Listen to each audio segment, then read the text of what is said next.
মামুনের আগে কইল, মা মা গো আমি আন্দোলনে যাইতাছি, আমার লাইগা দোয়া কইরো।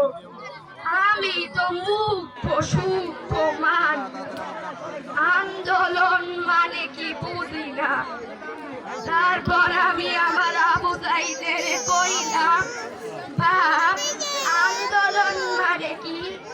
আমার আবু সাইদ আমারে কইল, মা আন্দোলন হচ্ছে এদেশের মেজর অধিকার, এদেশের জাতির অধিকার। স্বৈরাচার সেই অধিকার কাইরা নিতে মা, আমাদের সেই অধিকার ফিরিয়ে আনতে হইব মা।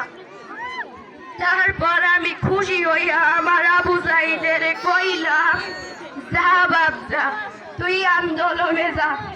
তারপর আমার আবু সাইদ আমারে কইল, মা মা গো আমার লাইগে একটা ঘর বানায়ো, আমি আন্দোলন থেকে এসার মতো বারে বারে শুইমু। তারপর আমি আমার আবু সাইদের লাইগা একটা ঘর বানাইলাম। ঘর থাকলো, বাড়ি থাকলো, কিন্তু আমার আবু সাইদ আর থাকলো না। ওরা আমার ধন্যবাদ ধন্যবাদ ধন্যবাদ ধন্যবাদ। এবারে প্রতিযোগী মানসুরা।